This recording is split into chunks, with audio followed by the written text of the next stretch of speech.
नमस्कार दोस्तों, तो हम उत्तर प्रदेश के पहले 2 चरण के मतदान की तरफ बढ़ रहे हैं और उससे ठीक एक दिन पहले लालू प्रसाद यादव ने पश्चिमी उत्तर प्रदेश की जनता से अपील कर डाली है। जी हां, लालू प्रसाद यादव एक अरसे बाद पत्रकारों के सामने आए क्योंकि पिछले कुछ दिनों से लगातार उनकी सेहत खराब थी, उनकी तबीयत खराब थी, मगर उनके अंदर जो जज्बा है ना भारतीय जनता पार्टी का विरोध करने का, वो बदस्तूर जारी है। आप एक कमजोर लालू से मिलने वाले हैं शारीरिक तौर पर, मगर लालू का हौसला अब भी बुलंद है। वो अब भी मुस्कुराते हैं, खिलखिला के हंसने का प्रयास करते हैं। हालांकि उन्होंने बात स्पष्ट कर दी कि मैं शारीरिक तौर पर चुनावी कैंपेनिंग नहीं कर पाऊंगा क्योंकि मेरे डॉक्टर्स इस बात की इजाजत नहीं देंगे। आज उन्होंने पश्चिमी उत्तर प्रदेश, खासकर जाटों से अपील की कि मत भूलो किस तरह से भारतीय जनता पार्टी ने तुम्हारी तौहीन की थी। लालू प्रसाद यादव क्या कह रहे हैं वो खासे मायने रखता है, सुनते हैं। उत्तर प्रदेश के चुनाव में जो महाभारत छिड़ा है और जो व्याकुल और बुरी तरह से परेशान है भाजपा, इस बात का साफ संकेत है कि भाजपा का विदाई हो रहा है। वहाँ जाट बहुल इलाका उत्तर प्रदेश और हरियाणा है और आज उनके दरवाजा पर जा रहे हैं। किस तरह से जाटों की पिटाई अपमानित किया गया, आतंकवादी कहा गया, जेल में लोग भेजे गए, घसीटे गए, तो ये बात लोग भूले नहीं हैं। तो हम अपील करते हैं वोटरों से, सभी लोगों से, खास करके जाट बिरादरी से और वहाँ पिछड़े वर्गों के जो लोग हैं, पूरी तरह से भाजपा को पराजित करें। कल से चुनाव का शुभारंभ हो रहा है। जय हिंद। बात यहां नहीं रुकी दोस्तों। लालू प्रसाद यादव ने भारतीय जनता पार्टी की तुलना अंग्रेजों से कर डाली क्योंकि अंग्रेजों की पॉलिसी थी फूट डालो शासन करो, और लालू का इरादा एकदम साफ था। उन्होंने कहा कि उन्हीं अंग्रेजों की नीति का अनुसरण जो है वो भारतीय जनता पार्टी भी कर रही है। जाहिर सी बात है, उनका इशारा सांप्रदायिक तौर पर जो तमाम मुद्दे इस वक्त तनाव पैदा कर रहे हैं उसकी ओर था। अंग्रेजों की तुलना बीजेपी से कैसे की उन्होंने, आइए सुनते हैं। ये देश 70 साल पहले अंग्रेज ब्रिटिश चला गया, सरकार ब्रिटिश आ गए थे।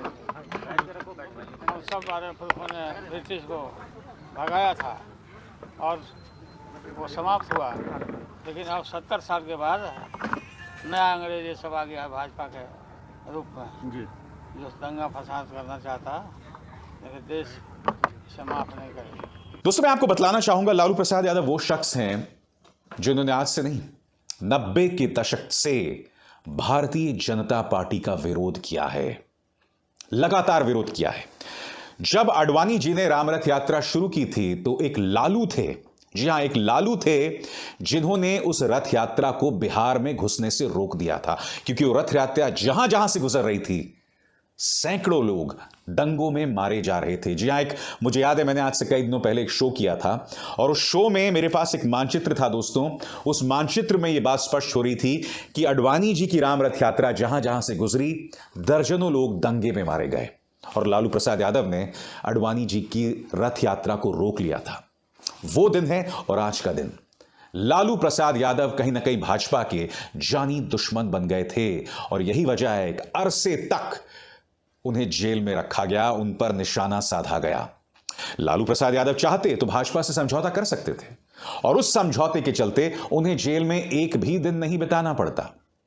मगर इस देश में कुछ राजनेता हैं जो चाहे कुछ भी हो जाए वो भाजपा से हाथ नहीं मिलाने वाले हैं। मसलन राहुल गांधी कभी बीजेपी से हाथ नहीं मिलाएंगे।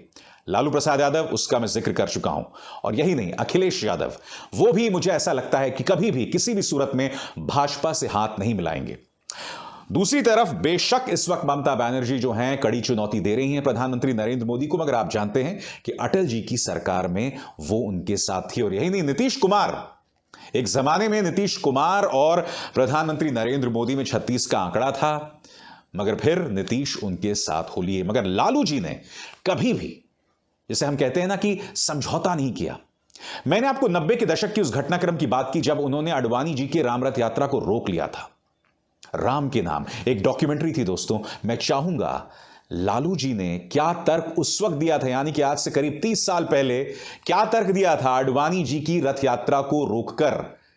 क्या खूबसूरत विचार थे, मैं चाहूंगा आप भी सुने। अगर इंसान ही नहीं रहेगा इंसान नहीं रहेगा तो मंदिर में घंटी कौन बजाएगा या कौन बजाएगा जब इंसानियत पर खतरा हो। इंसान नहीं रहेगा तो मस्जिद में इबादत कौन देने जाएगा। 24 घंटा में निगाह रखा हूँ। हमने अपने शासन के अपने तरफ से पूरा उनकी सुरक्षा का भी व्यवस्था किया, लेकिन दूसरे तरफ हमारे सामने सवाल है, अगर एक नेता और एक प्रधानमंत्री का जितना जान का कीमत है उतना आम इंसान का जान का भी कीमत है। दोस्तों, लालू प्रसाद यादव के तेवर साफ थे। मैंने कहा ना, बीमार हैं और उनके चेहरे से वो झलक रहा था, मगर उन्होंने कहा कि भारतीय जनता पार्टी सिर्फ सांप्रदायिक मुद्दों को बढ़ाना जानती है, सिर्फ उन मुद्दों पर बहस करना चाहती है। वो उन मुद्दों पर बहस नहीं करती जिनका सीधा ताल्लुक आम जनमानस से है। सुनिए। वो तो गंदा बात रोज बोल ही रहा लो, मुजफ्फरनगर तो फलाना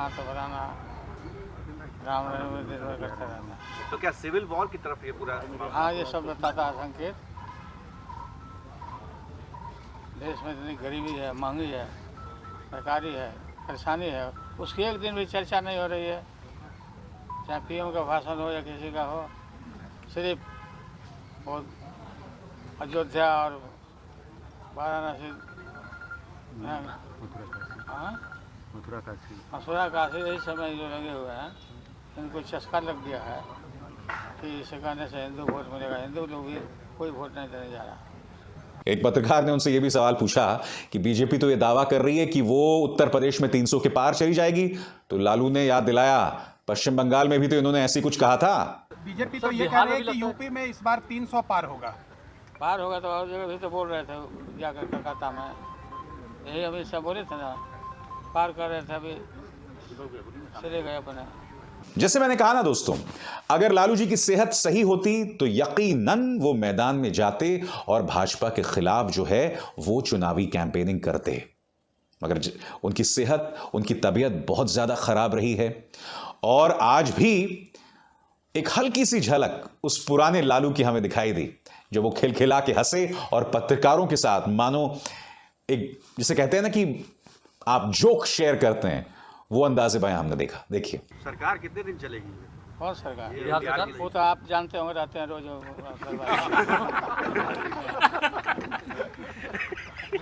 राष्ट्रीय कार्यकाल आजकल यही है। राष्ट्रीय आप जानते हैं, जब मैं एक युवा था, जब मैं एक छात्र था, तो लालू जी की राजनीति से मैं इत्तेफाक नहीं रखता था। जैसे जैसे वक्त गुजरा, आज भी उनकी राजनीति के कई पहलुओं से मैं इत्तेफाक नहीं रखता हूं, मगर एक मुद्दा जिस पर उन्होंने कभी कॉम्प्रोमाइज नहीं किया, समझौता नहीं किया, वो था सांप्रदायिकवाद। उस पर उन्होंने कभी कॉम्प्रोमाइज नहीं किया। 1990 के दशक में उन्होंने कहा था, जो मैंने आपको सुनाया, उसमें उन्होंने कहा कि भाई अगर मंदिर में जाने वाला ही नहीं रहेगा तो घंटा कौन बजाएगा। कितनी खूबसूरत बात है ना, क्योंकि अगर धर्म के नाम पर हम ही आपस में लड़ मरेंगे, एक दूसरे को मार काट देंगे, तो मंदिर कौन जाएगा, मस्जिद कौन जाएगा। ये तमाम चीजें हमारे आस्था का प्रतीक हैं, हमारे निजी आध्यात्म का प्रतीक है। इसे राजनीतिक कभी मत बनाइए। मैं बार बार आपसे अपील करता हूं, फिर करना चाहूंगा, जी हां, इन धर्म और आस्था के मुद्दे को राजनीतिक मत बनाइए। ये विश्वास के मुद्दे हैं, हमारे निजी आस्था के मुद्दे हैं, उन्हें वहीं पर रहने दीजिए।